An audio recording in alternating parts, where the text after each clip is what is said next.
Un mito intemporal. Fue el acontecimiento religioso más importante de la religión mesopotámica durante los siguientes 3000 años. O un hecho histórico. Los efectos de una bomba atómica en cada metro de su trayectoria. El fin del mundo. Para algunos, cuestión de fe. Es un conflicto global entre Dios y las fuerzas del mal. Para otros, una certeza científica. Es solo cuestión de tiempo que esos dos elementos confluyan. Y para un hombre, simplemente una elección. Empecé a dar órdenes. La mitad de la población destruida de inmediato. Apocalipsis. Es inevitable. El fin de los días. El juicio final. El Armagedón. En todas las épocas ha habido personas convencidas de que el fin estaba próximo. Desde que los primeros seres humanos trataron de comprender su propia creación, han estado obsesionados con su desaparición. Si el tiempo es una línea, eso significa que tiene un principio y un punto final. Algunos científicos creen que estamos fascinados con el apocalipsis porque ya ha ocurrido. Los acontecimientos que habrían visto y el cambio que estos habrían producido en el clima del planeta les habrían resultado inexplicables. Hoy en día, millones de personas creen que Dios destruirá el mundo de forma inminente. La mayoría de las personas de este mundo se han identificado tan plenamente con el mal que Dios no tiene más remedio que destruirlos. Pero no todas las visiones del fin involucran a alguna divinidad. El hombre ha alcanzado la capacidad de destruirse a sí mismo. Un misil tarda 30 minutos en llegar desde los Estados Unidos hasta Rusia. Conforme la ciencia avanza, nuestra visión del apocalipsis sigue evolucionando. Es solo cuestión de tiempo que veamos un virus con un potencial patógeno muy elevado. Desde que existen las civilizaciones, algunas han sido devastadas por sus enemigos más pequeños y letales. Los virus. La peste de Justiniano doblegó al Imperio Bizantino en 541, matando hasta 10.000 personas al día en Constantinopla. Siglos más tarde, unas bacterias que pasaron de una rata a los humanos cambiaron el curso de la historia de Europa a mediados del siglo XIV. La peste negra acabó con 75 millones de personas, un tercio de la población mundial. Se calcula que en 1918 la gripe española mató a 15 millones de personas en 2 años.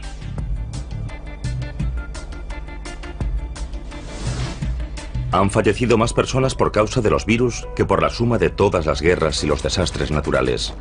Sin embargo, olvidamos constantemente el pasado, como si no quisiésemos afrontar la posibilidad de una pesadilla futura. Un apocalipsis vírico capaz de provocar la extinción de la humanidad.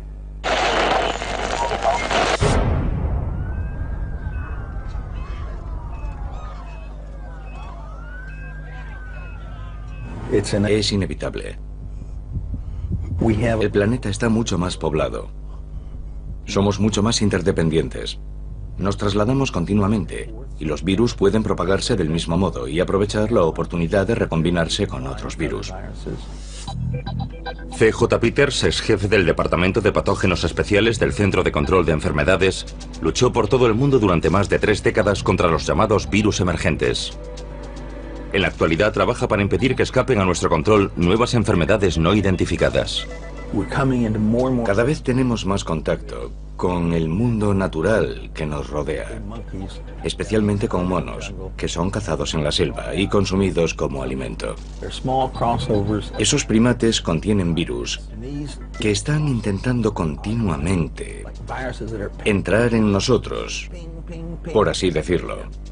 En 2003, Peters colaboró en gran medida a evitar en Taiwán una catástrofe causada por el virus del SARS, síndrome respiratorio agudo severo. Algunos virus se contagian entrando en contacto con la sangre o los fluidos corporales de un paciente infectado. Pero con el virus del SARS basta con una tos. Fue una situación extremadamente peligrosa, un virus capaz de propagarse por todo el mundo.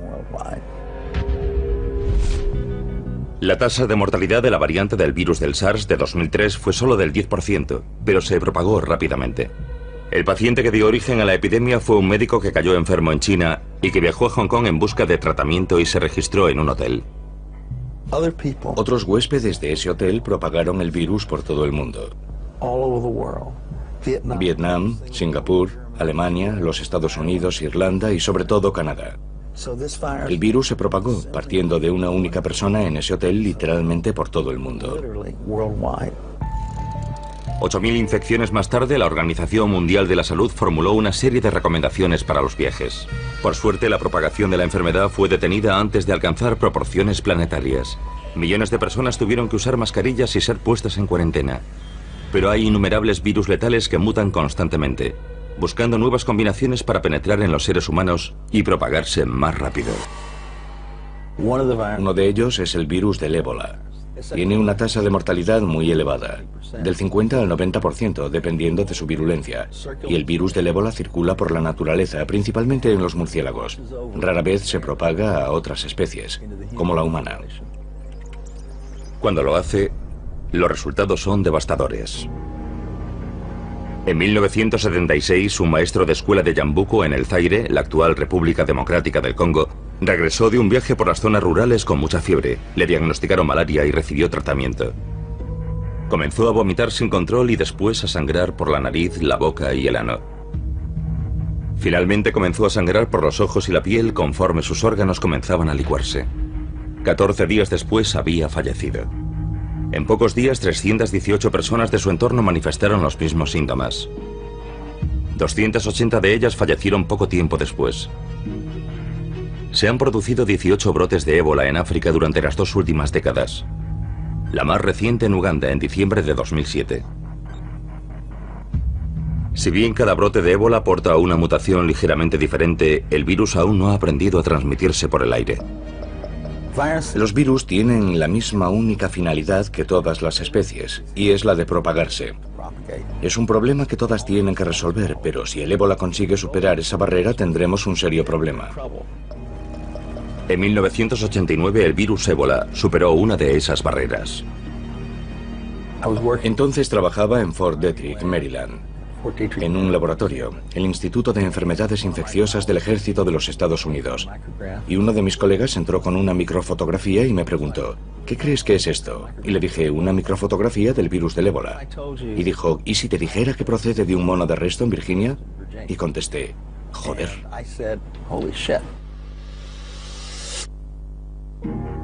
En 1989, el virus más mortífero del mundo, el ébola, apareció en el continente americano, en Reston, Virginia. Cuando nos enfrentamos a una enfermedad para la cual no tenemos tratamiento ni vacuna, debemos tomar medidas extremas. El virus se estaba propagando desde un centro de cuarentena de monos. Organizamos un grupo de personas del laboratorio que tenían experiencia en el trabajo con virus de riesgo de nivel 4. Al principio se propagaba de la misma manera que las cepas humanas del virus del ébola se propagan en África. Intentamos por todos los medios analizar la propagación de sala en sala. Estaban reutilizando agujas y jeringuillas de un mono a otro. Interrumpimos esa práctica en la instalación y siguió extendiéndose. Era evidente que lo que estábamos haciendo para evitar su avance no estaba funcionando. La única explicación posible era que el virus se estuviese propagando a través de los conductos de ventilación. Se propagaba por el aire como la gripe. Cundió el pánico. Las autoridades estatales y locales cooperaron con la División del Ejército y del Centro de Control de Enfermedades para poner en marcha una contención absoluta. No hubo infecciones en seres humanos, pero si un virus del ébola que se propagase por el aire hubiese salido de aquellas instalaciones, las consecuencias hubiesen sido inimaginables. Temíamos que aquel virus pudiese ser infeccioso no solo para los monos, sino también para los humanos. Entonces no teníamos forma de saber lo peligroso que era. De modo que suministramos a todos los monos un anestésico y los incineramos. No había otra opción. Fue triste, pero tuvieron que morir 500 monos para contener aquel virus. El brote parecía haber terminado. Como precaución, todos los empleados del laboratorio fueron examinados en busca de infecciones. Después de limpiar todo el lugar, resultó que algunos de los cuidadores mostraban indicios de infección del virus, pero no enfermaron. Se trataba de una cepa poco frecuente del virus del ébola que parecía poco virulenta para los seres humanos, pero muy virulenta para los monos. El ébola había encontrado la forma de propagarse por el aire e incluso infectar a las personas, pero por alguna razón había perdido la capacidad de hacer que enfermasen, algo que ya había logrado antes. ¿Cuándo podría tardar un virus como el ébola en añadir un arma más a su arsenal y alcanzar la capacidad de desencadenar un apocalipsis vírico a escala planetaria? Si analizamos los brotes de nuevas versiones de enfermedades ya conocidas y de enfermedades nuevas, vemos que sin duda han aumentado en los últimos 50 años. Personalmente, creo que seguirán aumentando y que también su porcentaje seguirá aumentando. Los factores que causan esos brotes están creciendo y lo están haciendo de forma exponencial. Todos. El transporte aéreo, el transporte marítimo, el tiempo. Todos los factores están creciendo de forma exponencial y eso aumenta las probabilidades de que surjan nuevas enfermedades. No sabemos el número de virus diferentes que hay en el mundo. Sabemos que hemos contado e identificado unos 2000 aproximadamente. Ese es el número de virus que conocemos. Y millones y millones y millones de copias de cada uno en cada uno de ellos se están reproduciendo y dando lugar a mutaciones, minuto a minuto.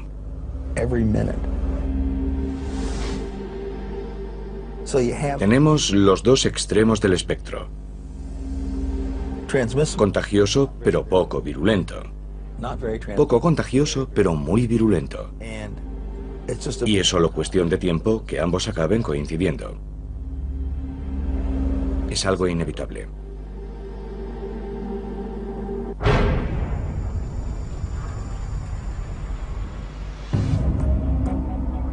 Quizá la versión más aceptada del apocalipsis sea la de una destrucción causada por Dios. En todos los años y todas las décadas, en todo momento, hay personas en algún lugar del mundo con carteles diciendo que el fin se acerca. Vendamos nuestras posesiones y huyamos a las montañas. El judaísmo, el cristianismo y el islam comparten una visión del fin.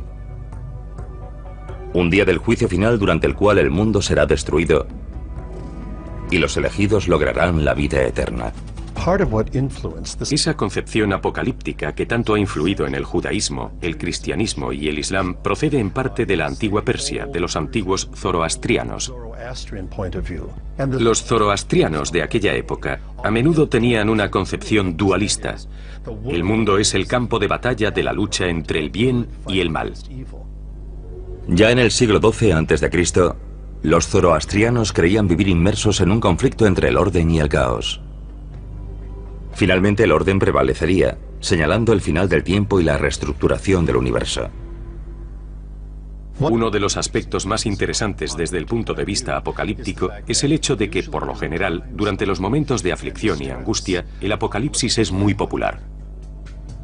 En la actualidad, las profecías sobre el fin de los días han generado una megaindustria. Libros, programas de televisión y radio transmitidos a todo el mundo generan decenas de millones de dólares para los pastores armagedonistas solo en los Estados Unidos.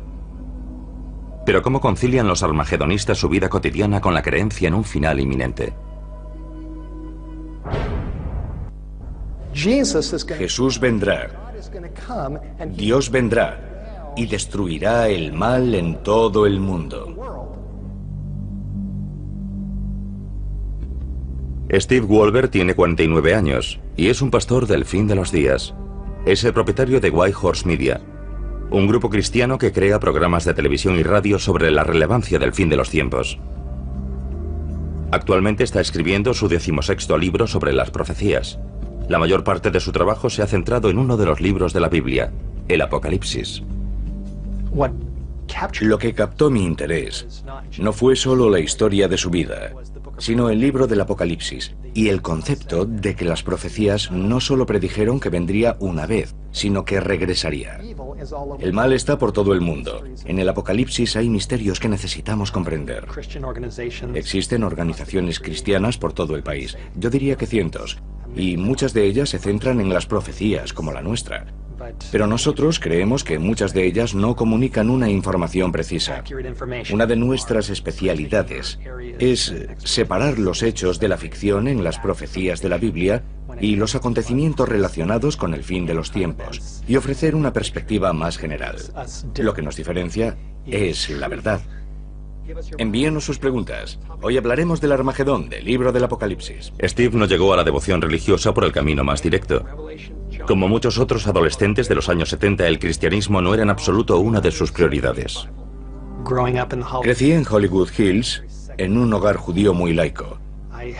No sabía nada de Dios ni de la Biblia. Cuando tenía 14 años, un amigo me ofreció un cigarrillo y me pasé 6 años fumando marihuana. La marihuana me llevó al alcohol, y a la cocaína y al LSD. 2 de mis amigos murieron por sobredosis de drogas. Con el tiempo empecé a pensar que estaba yendo en la dirección equivocada y necesitaba ayuda.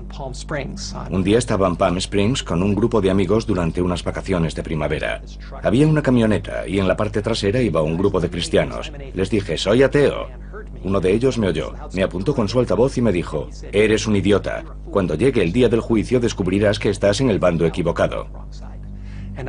Recuerdo que escuché aquello y me quedé atónito, con la boca abierta. Mis ojos se abrieron espiritualmente y vi a Jesús como el Mesías.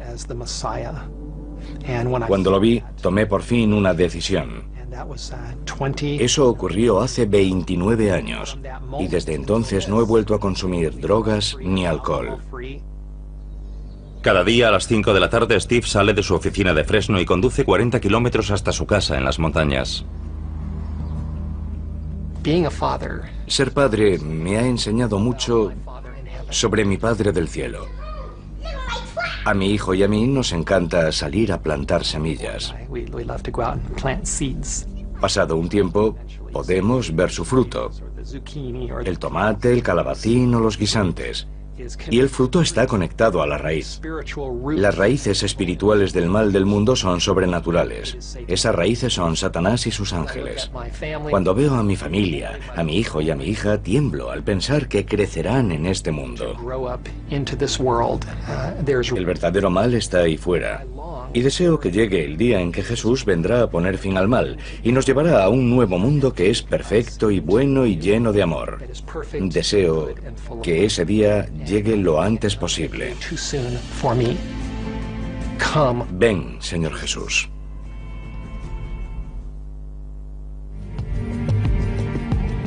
Steve Wolber lleva casi 30 años interpretando la Biblia como una receta para el fin del mundo.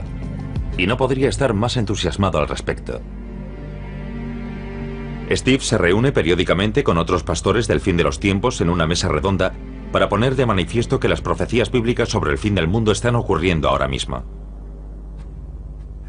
Sabemos por Lucas 21 que Jesús predijo que habría indicios, que se producirían grandes acontecimientos no solo en la tierra, sino en el mundo que nos rodea, que nos están diciendo que el gran día está próximo.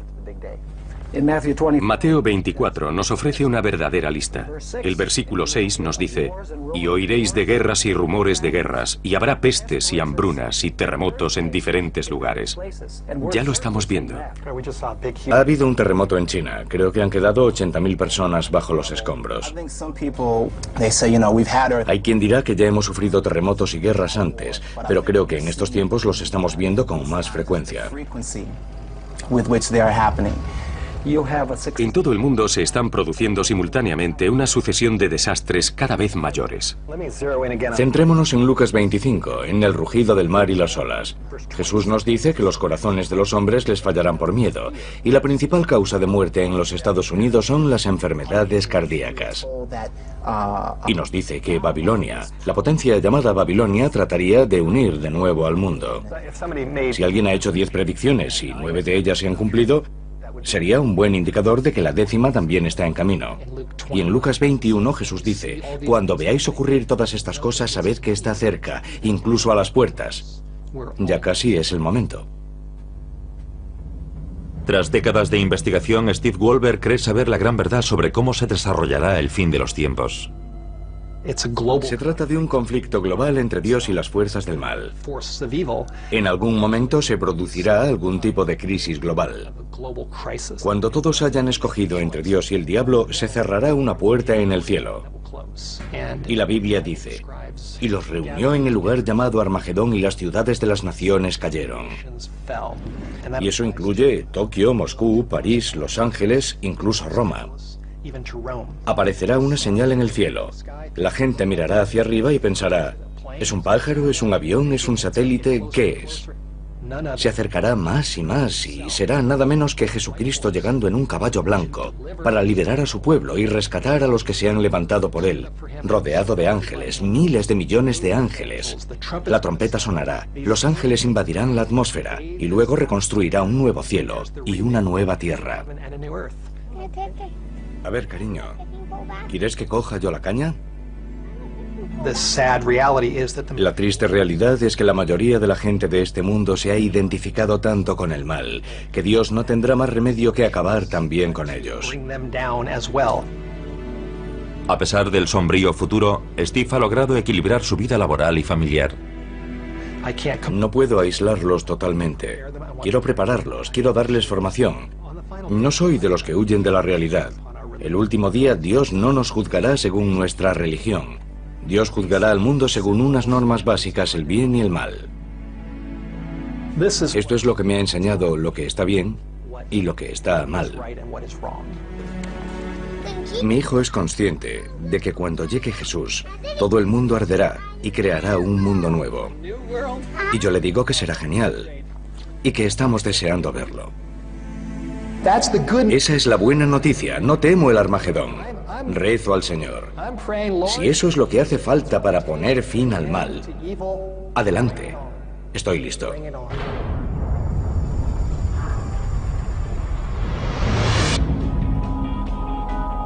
Algunos de los mitos más antiguos de los que se tiene noticia hablan del fin del mundo. La literatura apocalíptica ha sido utilizada en todas las épocas por diversos tipos de creyentes en todo tipo de formas. Se ha utilizado como una especie de garrote para asustar a la gente.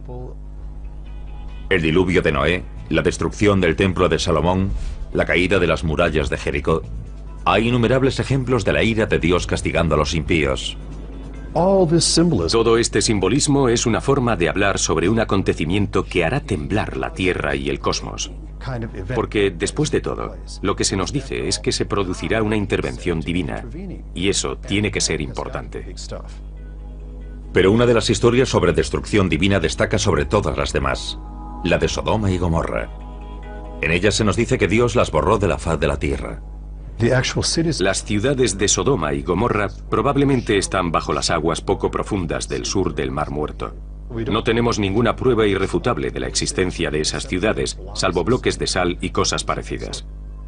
Según la Biblia, los habitantes de Sodoma y Gomorra tentaron la ira de Dios. La Biblia dice que Sodoma y Gomorra se habían entregado a la carne y a la inmoralidad, y que Dios destruyó ambas ciudades enviando fuego y azufre por causa de tal corrupción. Aunque no sepamos dónde están las ciudades de Sodoma y Gomorra, su historia pervive. A principios del año 2000, un afortunado descubrimiento científico aportó un nuevo capítulo a la historia de Sodoma y Gomorra. El astrónomo Mark Hensel y el ingeniero Alan Bond solían quedar para tomar una cerveza y charlar sobre viejos mitos. Alan y yo trabajábamos juntos en el desarrollo de cohetes, y al principio solo era algo que hacíamos para entretenernos. Una noche en el bar oí hablar del mito de Faetón. Según la mitología griega, Faetón era hijo de Helios, el dios del sol. Faetón iba a reunirse con su padre y voló con su carro celestial demasiado cerca de la Tierra. Parte de la Tierra resultó calcinada y finalmente el carro se estrelló matando a Faetón. Platón escribió acerca del mito de Faetón en el Timeo, su tratado teórico sobre física universal. Platón deja muy claro que el mito de Faetón no es un mito, sino algo que ocurrió realmente.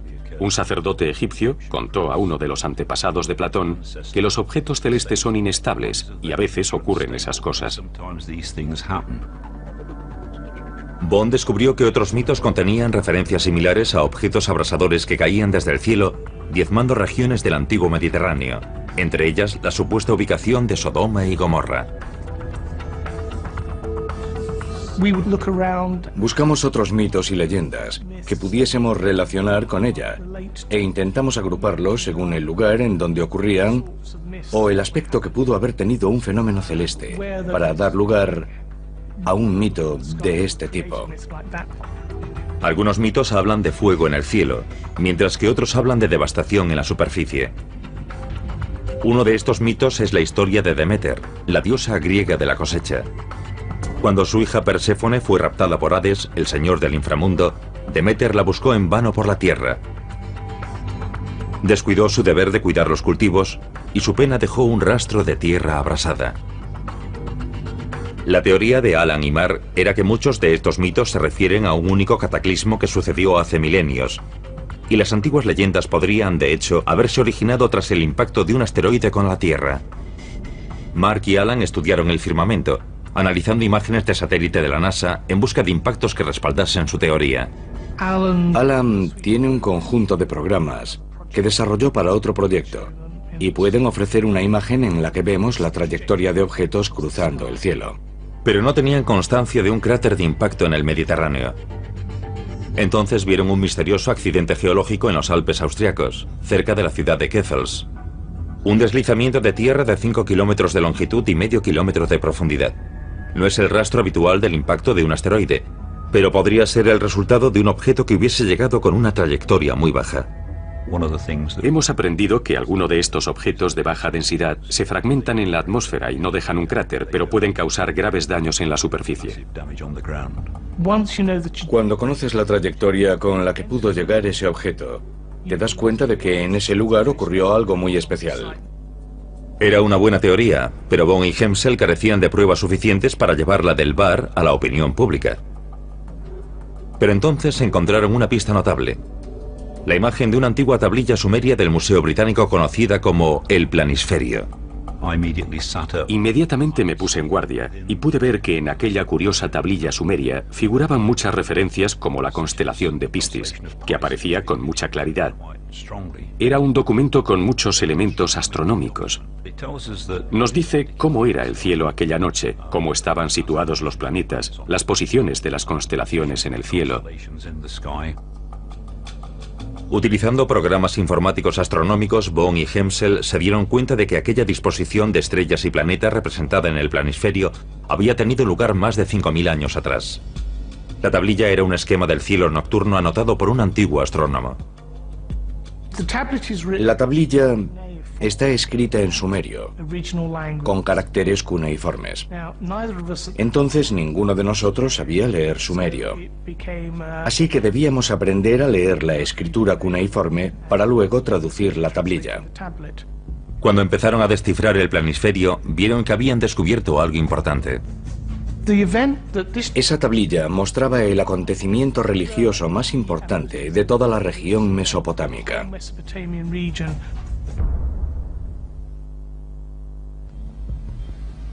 Dos científicos británicos seguían el rastro de un antiguo impacto de asteroide que había devastado el Oriente Próximo y que podía ser la fuente de decenas de leyendas apocalípticas, entre ellas la destrucción de Sodoma y Gomorra. Encontraron indicios de que un pequeño asteroide podría haber caído en los Alpes austríacos y descifraron una observación astronómica de 5.000 años de antigüedad conservada en una tablilla de piedra. Cuanto más investigábamos la tablilla, más nos convencíamos de que en una mitad figuraban observaciones normales de un cielo de madrugada y en la otra la observación de nuestro asteroide cayendo hacia la Tierra.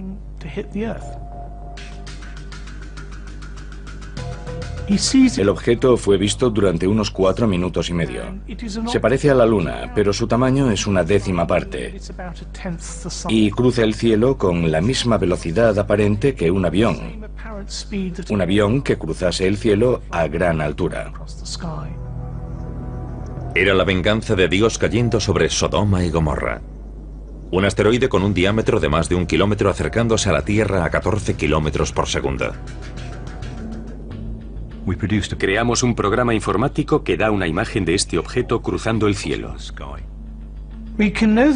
Conocemos la fecha y la hora con un margen de 10 minutos, porque se trata de una observación muy precisa. Sucedió a las 4:23 de la madrugada del 29 de junio del año 3123 a.C. Desde el punto de vista del astrónomo sumerio, el asteroide habría desaparecido en el horizonte 4 minutos y medio después de que comenzase a tomar notas. 30 segundos después, el asteroide sobrevolaba Grecia, donde entró en la atmósfera de la Tierra. La gigantesca bola de fuego en el cielo de Atenas podría haber generado el mito de Faetón y la caída de su carro. En ese momento estaría generando una inmensa onda de choque. En el momento en que estuviese en el extremo norte del Adriático, estaría produciendo cada 10 metros de su trayectoria el equivalente a una bomba atómica de la Segunda Guerra Mundial en términos de rendimiento explosivo. Y cuando estuviese sobre los Alpes suizos, acercándose a Keffels, podríamos compararlo con una bomba atómica en cada metro de su trayectoria. Y en las últimas fases de su vuelo, roza la cumbre de una montaña llamada Ganskogel, que se encuentra en la parte occidental del valle. El asteroide roza la cumbre de 5 montañas y luego explota en el aire con la potencia de 1000 bombas como la de Hiroshima.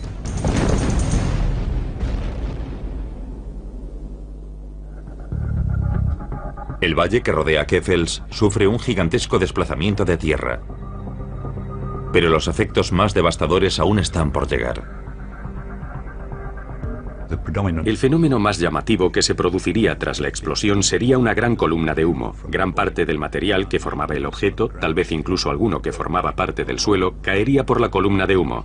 Según cálculos aproximados, la columna de humo ascendería unos 900 kilómetros hacia el espacio y no caería en forma de polvo inofensivo al entrar de nuevo en la atmósfera. Produciría un enorme aumento de calor en la superficie, quizá en unos 2000 kilómetros cuadrados o incluso más. La temperatura podría haber ascendido hasta alcanzar la combustión, incendiándolo todo. Personas que estuviesen a la intemperie, objetos de madera, tejados de casas, ese tipo de cosas. La columna de humo abrasador habría causado estragos en el sur del Mediterráneo. El fuego y los escombros habrían causado una destrucción masiva de tierras y cultivos, algo que podría haber dado origen al mito de Demeter. Pero una región se llevó la peor parte. Sodoma y Gomorra se encontraban en el epicentro del desplome de la columna de humo. Los acontecimientos que habrían presenciado y el cambio que habría sufrido el clima del planeta les habrían resultado inexplicables. Según parece, sin duda en el mundo griego y el mesopotámico, y posiblemente en el mundo egipcio, la gente modificó esencialmente su religión y su dios principal. Surgieron mitos. Los antiguos dioses murieron y otros nuevos ocuparon su lugar. Los supervivientes habrían buscado una razón por la cual Dios habría hecho llover fuego sobre ellos. Algunos habrían culpado a sí mismos y habrían cuestionado su moralidad.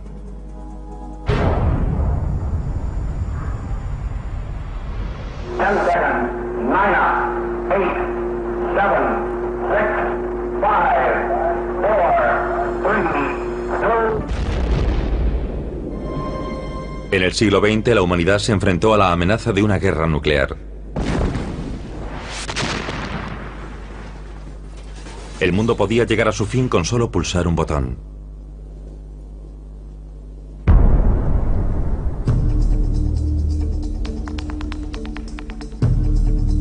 Las mentes que crearon el arma definitiva creían que sería la clave para lograr la paz en la Tierra. Su argumento, que el miedo a las represalias impediría el primer ataque. Su error fue poner el futuro de la humanidad en manos de máquinas. Hemos vivido 4 incidentes que han estado a punto de provocar una guerra nuclear de forma involuntaria. El 9 de noviembre de 1979, 4 centros nucleares del mando estadounidense registraron un ataque nuclear soviético a gran escala. El Pentágono se puso inmediatamente en alerta máxima. El personal responsable de lanzar nuestros misiles intercontinentales había recibido la advertencia de que podía tratarse de un ataque real. La verdadera causa de la alerta dejó en ridículo al Pentágono. El turno de noche realizó un simulacro para entrenar a los técnicos y dejaron la cinta del programa dentro del equipo. El turno de la mañana no lo sabía, y lo primero que vio fue cómo lanzaban cientos de misiles soviéticos contra ellos. A continuación, comprobaron los datos procedentes de los satélites, según los cuales no había sido lanzado ningún misil, y dijeron que nadie hiciese nada. Después del incidente de la cinta de entrenamiento, se aplicaron nuevos protocolos de seguridad. Pero menos de un año después, las alarmas volvieron a saltar en las mismas pantallas. Un chip de ordenador que costaba 30 centavos se quemó. El centro de mando estaba viendo que 100 misiles los estaban atacando, lo que provocó una reunión de evaluación de amenaza nuclear. A pesar de las mejoras constantes, los ordenadores de alerta temprana estaban funcionando a su máxima capacidad. Un misil tarda 30 minutos en llegar desde Rusia hasta los Estados Unidos o desde los Estados Unidos hasta Rusia por el Polo Norte. En aquel entonces, tanto los Estados Unidos como la Unión Soviética estaban paralizados en un punto muerto nuclear. Los misiles podían lanzarse cada vez más rápido y a la menor provocación, y los soviéticos estaban intentando poner en marcha un sistema de alerta temprana con el que poder detener un primer ataque de los Estados Unidos que pudiese acabar por completo con su arsenal nuclear. A principios de 1983, Stanislav Petrov era teniente coronel de las Fuerzas de Misiles Estratégicos Soviéticos, especializado en el desarrollo de un sistema de alerta nuclear por satélite, diseñado para detener un primer ataque estadounidense. Después de graduarse, fue enviado a una nueva instalación de alerta temprana, Serpukhov 15, situada cerca de Moscú. Cuando llegamos, solo había unas pocas casas. Nadie sabía nada. No había nada. Tuvimos que empezar todo desde cero.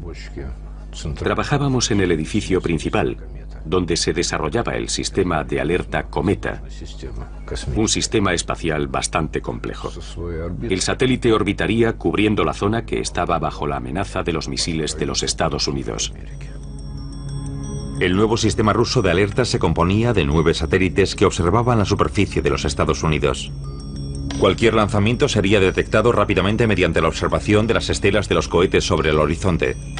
Al menos esa era la idea de los soviéticos. Teníamos una pantalla de reconocimiento que ocupaba una pared entera y mostraba todo el planeta y el territorio de los Estados Unidos. En ella aparecía el alcance de sus misiles. Había exactamente 1000 misiles en 6 bases. La tarde del 29 de septiembre de 1983, el coronel Petrov se hizo cargo del mando de Serpukhov 15 como oficial de guardia. Hicimos el trabajo de rutina y el tiempo iba pasando. Hacia las 10 de la noche habíamos terminado de cenar y tomar el té. Nuestro turno estaba terminando cuando algo irrumpió en la órbita. Todo iba bien.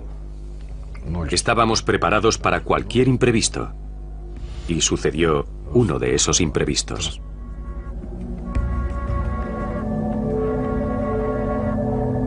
El coronel Petrov recibió una señal que confirmaba un ataque nuclear estadounidense. Había un gran aviso en letras enormes, como un estandarte de guerra, a la altura de mis ojos. Inicio. La sirena aulló. Empezaron a llegar informes sobre el lanzamiento de un misil desde los Estados Unidos de América. La primera reacción fue de sorpresa. Acababa de ocurrir algo para lo que debíamos estar preparados. Tenía delante un indicador y a su izquierda se iluminó el alcance de uno de los misiles estadounidenses. Junto a él aparecía un 1 que indicaba el lanzamiento de un misil. El nivel de probabilidad estaba al máximo. El ordenador soviético de alerta temprana tenía que superar 30 niveles de control de seguridad antes de confirmar el lanzamiento de un misil. El equipo se apresuró a comprobar la autenticidad de la señal. Solo disponían de 28 minutos hasta el impacto. Empecé a dar órdenes. Todos a sus puestos, comprueben todos los parámetros, hagan esto y lo otro, según las instrucciones. Todo parecía confirmar el lanzamiento salvo una cosa. No había sido confirmado visualmente. Superar los 30 niveles de defensa era algo serio. Debido a la falta de confirmación visual, Petrov decidió esperar antes de informar al alto mando militar de lo que estaba sucediendo. Yo era la primera fuente de información y existía el riesgo de que, en cuanto tomase la decisión de que aquel lanzamiento era real, el resto de la cadena de mando siguiese ciegamente mis conclusiones. Es lo mismo que sucede en un gallinero. En cuanto el primer pollo se pone en marcha, el resto lo sigue por todo el pueblo. Petrov fue incapaz de encontrar ningún fallo en el sistema y la situación empeoró. Saltó otra alarma.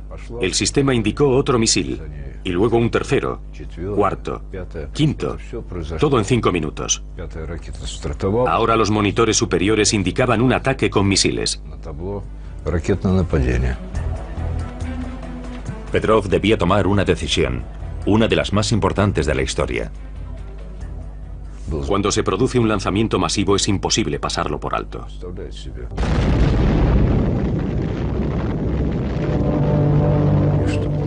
La mitad de la población es destruida de inmediato.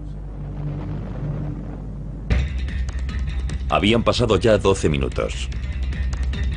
Si Petrov hubiese informado entonces al alto mando, este solo habría dispuesto de unos minutos para aconsejar al secretario general Yuri Andropov si debía lanzar un contraataque. Tuve que tomar una decisión. Decidí que era una falsa alarma. Finalmente decidí que sería menos perjudicial clasificar los cohetes detectados como falsas alarmas.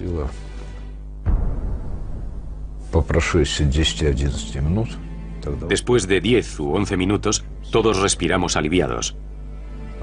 Las estaciones de radar sobre el horizonte no encontraron nada, y la decisión que había tomado fue confirmada. Había sido una detección falsa. La detección falsa había sido causada por una alineación poco frecuente de luz solar que la Tierra había reflejado en las lentes del satélite. El incidente avergonzó al mando militar del ejército soviético. Petrov se convirtió en el chivo expiatorio y fue jubilado anticipadamente. En enero de 2006, Petrov fue homenajeado en una ceremonia celebrada en la sede de las Naciones Unidas. La prensa occidental lo consideró el hombre que salvó el mundo. Otra de las razones por las que el fin del mundo despierta tanta fascinación en la actualidad es el hecho de que cada vez somos más conscientes de todas nuestras interesantes y en ocasiones diabólicas posibilidades para acabar con nosotros mismos. Todos sabemos algo sobre armas de destrucción masiva, sobre la guerra nuclear, sobre enfermedades terribles que pueden diezmar una población. Hoy sabemos más acerca de todo ello de lo que jamás supimos en el pasado. Al margen de cualquier convicción religiosa, sabemos que existen formas de destruirnos a nosotros mismos.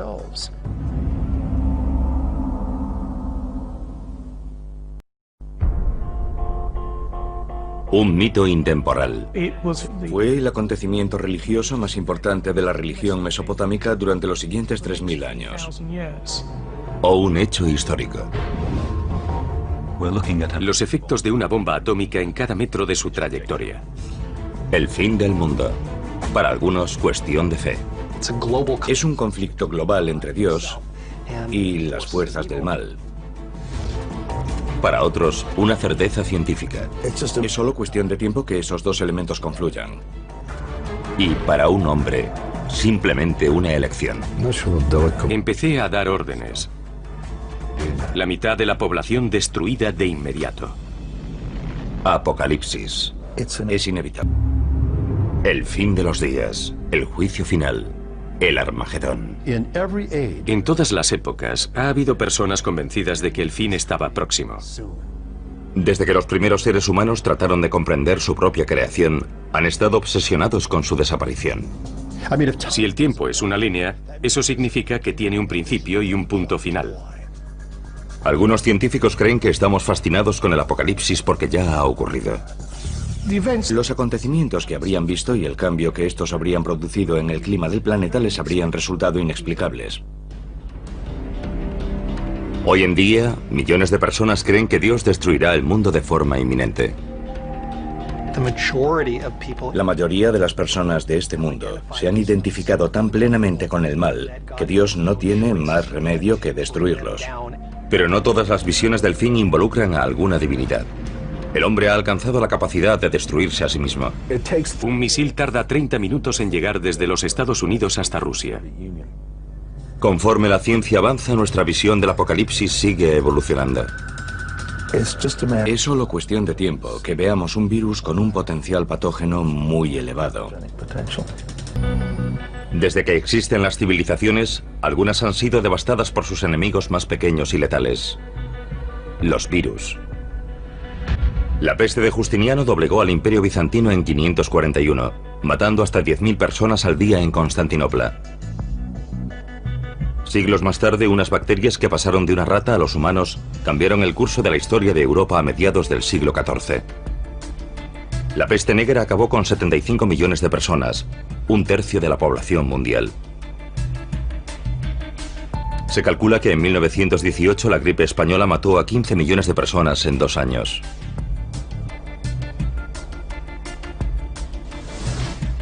Han fallecido más personas por causa de los virus que por la suma de poner en marcha una contención absoluta. No hubo infecciones en seres humanos, pero si un virus del ébola que se propagase por el aire hubiese salido de aquellas instalaciones, las consecuencias hubiesen sido inimaginables. Temíamos que aquel virus pudiese ser infeccioso no solo para los monos, sino también para los humanos. Entonces no teníamos forma de saber lo peligroso que era. De modo que suministramos a todos los monos un anestésico y los incineramos. No había otra opción. Fue triste, pero tuvieron que morir 500 monos para contener aquel virus. El brote parecía haber terminado. Como precaución, todos los empleados del laboratorio fueron examinados en busca de infecciones.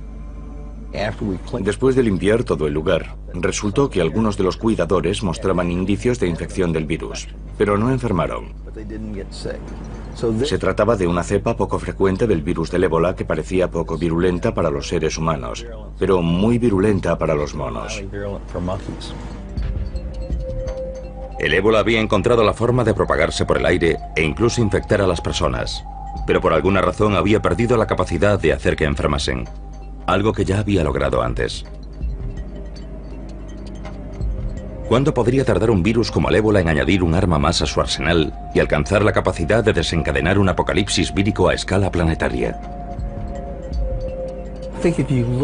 Si analizamos los brotes de nuevas versiones de enfermedades ya conocidas y de enfermedades nuevas, vemos que sin duda han aumentado en los últimos 50 años. Personalmente, creo que seguirán aumentando y que también su porcentaje seguirá aumentando. Los factores que causan esos brotes están creciendo y lo están haciendo de forma exponencial. Todos. El transporte aéreo, el transporte marítimo, el tiempo. Todos los factores están creciendo de forma exponencial y eso aumenta las probabilidades de que surjan nuevas enfermedades. No sabemos el número de virus diferentes que hay en el mundo. Sabemos que hemos contado e identificado unos 2000 aproximadamente. Ese es el número de virus que conocemos. Y millones y millones y millones de copias de cada uno en cada uno de ellos se están reproduciendo y dando lugar a mutaciones, minuto a minuto.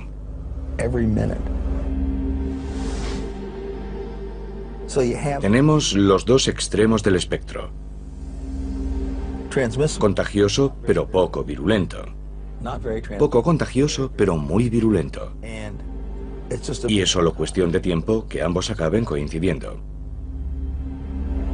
Es algo inevitable.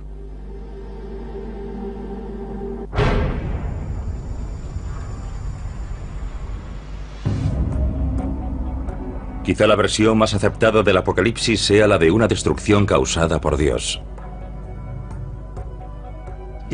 En todos los años y todas las décadas, en todo momento, hay personas en algún lugar del mundo con carteles diciendo que el fin se acerca. Vendamos nuestras posesiones y huyamos a las montañas. El judaísmo, el cristianismo y el islam comparten una visión del fin. Un día del juicio final durante el cual el mundo será destruido y los elegidos lograrán la vida eterna. Esa concepción apocalíptica que tanto ha influido en el judaísmo, el cristianismo y el islam procede en parte de la antigua Persia, de los antiguos zoroastrianos. Los zoroastrianos de aquella época a menudo tenían una concepción dualista. El mundo es el campo de batalla de la lucha entre el bien y el mal. Ya en el siglo XII a.C., los zoroastrianos creían vivir inmersos en un conflicto entre el orden y el caos. Finalmente el orden prevalecería, señalando el final del tiempo y la reestructuración del universo. Uno de los aspectos más interesantes desde el punto de vista apocalíptico es el hecho de que, por lo general, durante los momentos de aflicción y angustia, el apocalipsis es muy popular. En la actualidad, las profecías sobre el fin de los días han generado una megaindustria. Libros, programas de televisión y radio transmitidos a todo el mundo generan decenas de millones de dólares para los pastores armagedonistas solo en los Estados Unidos. Pero ¿cómo concilian los armagedonistas su vida cotidiana con la creencia en un final inminente? Jesús vendrá, Dios vendrá y destruirá el mal en todo el mundo. Steve Wolber tiene 49 años y es un pastor del fin de los días. Es el propietario de White Horse Media, un grupo cristiano que crea programas de televisión y radio sobre la relevancia del fin de los tiempos.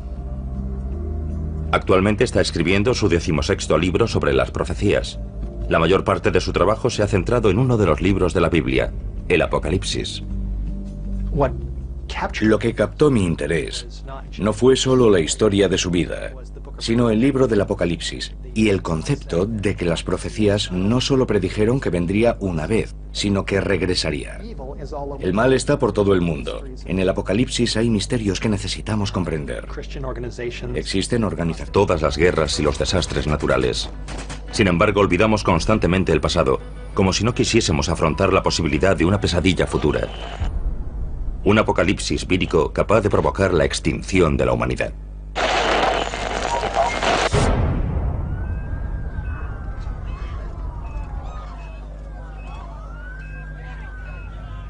Es inevitable. El planeta está mucho más poblado. Somos mucho más interdependientes. Nos trasladamos continuamente y los virus pueden propagarse del mismo modo y aprovechar la oportunidad de recombinarse con otros virus. C.J. Peters, ex jefe del Departamento de Patógenos Especiales del Centro de Control de Enfermedades, luchó por todo el mundo durante más de 3 décadas contra los llamados virus emergentes. En la actualidad trabaja para impedir que escapen a nuestro control nuevas enfermedades no identificadas. Cada vez tenemos más contacto con el mundo natural que nos rodea, especialmente con monos, que son cazados en la selva y consumidos como alimento. Esos primates contienen virus que están intentando continuamente entrar en nosotros, por así decirlo. En 2003, Peters colaboró en gran medida a evitar en Taiwán una catástrofe causada por el virus del SARS, síndrome respiratorio agudo severo. Algunos virus se contagian entrando en contacto con la sangre o los fluidos corporales de un paciente infectado. Pero con el virus del SARS basta con una tos. Fue una situación extremadamente peligrosa, un virus capaz de propagarse por todo el mundo. La tasa de mortalidad de la variante del virus del SARS de 2003 fue solo del 10%, pero se propagó rápidamente. El paciente que dio origen a la epidemia fue un médico que cayó enfermo en China y que viajó a Hong Kong en busca de tratamiento y se registró en un hotel. Otros huéspedes de ese hotel propagaron el virus por todo el mundo. Vietnam, Singapur, Alemania, los Estados Unidos, Irlanda y sobre todo Canadá. El virus se propagó partiendo de una única persona en ese hotel literalmente por todo el mundo. 8.000 infecciones más tarde, la Organización Mundial de la Salud formuló una serie de recomendaciones para los viajes. Por suerte, la propagación de la enfermedad fue detenida antes de alcanzar proporciones planetarias. Millones de personas tuvieron que usar mascarillas y ser puestas en cuarentena. Pero hay innumerables virus letales que mutan constantemente, buscando nuevas combinaciones para penetrar en los seres humanos y propagarse más rápido. Uno de ellos es el virus del ébola. Tiene una tasa de mortalidad muy elevada, del 50 al 90%, dependiendo de su virulencia. Y el virus del ébola circula por la naturaleza, principalmente en los murciélagos. Rara vez se propaga a otras especies, como la humana. Cuando lo hace, los resultados son devastadores. En 1976, un maestro de escuela de Yambuco, en el Zaire, la actual República Democrática del Congo, regresó de un viaje por las zonas rurales con mucha fiebre. Le diagnosticaron malaria y recibió tratamiento. Comenzó a vomitar sin control y después a sangrar por la nariz, la boca y el ano. Finalmente comenzó a sangrar por los ojos y la piel conforme sus órganos comenzaban a licuarse. 14 días después había fallecido. En pocos días, 318 personas de su entorno manifestaron los mismos síntomas. 280 de ellas fallecieron poco tiempo después. Se han producido 18 brotes de ébola en África durante las 2 últimas décadas. La más reciente en Uganda, en diciembre de 2007. Si bien cada brote de ébola aporta una mutación ligeramente diferente, el virus aún no ha aprendido a transmitirse por el aire. Los virus tienen la misma única finalidad que todas las especies, y es la de propagarse. Es un problema que todas tienen que resolver, pero si el ébola consigue superar esa barrera, tendremos un serio problema. En 1989 el virus ébola superó una de esas barreras. Entonces trabajaba en Fort Detrick, Maryland, en un laboratorio, el Instituto de Enfermedades Infecciosas del Ejército de los Estados Unidos.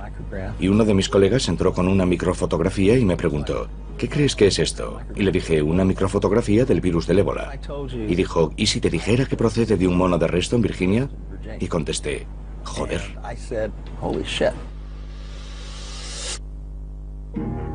En 1989 el virus más mortífero del mundo, el ébola, apareció en el continente americano, en Reston, Virginia. Cuando nos enfrentamos a una enfermedad para la cual no tenemos tratamiento ni vacuna, debemos tomar medidas extremas. El virus se estaba propagando desde un centro de cuarentena de monos. Organizamos un grupo de personas del laboratorio que tenían experiencia en el trabajo con virus de riesgo de nivel 4. Al principio se propagaba de la misma manera que las cepas humanas del virus del ébola se propagan en África. Intentamos por todos los medios analizar la propagación de sala en sala. Estaban reutilizando agujas y jeringuillas de un mono a otro. Interrumpimos esa práctica en la instalación y siguió extendiéndose. Era evidente que lo que estábamos haciendo para evitar su avance no estaba funcionando. La única explicación posible era que el virus se estuviese propagando a través de los conductos de ventilación. Se propagaba por el aire como la gripe. Cundió el pánico. Las autoridades estatales y locales cooperaron con la División del Ejército y del Centro de Control de Enfermedades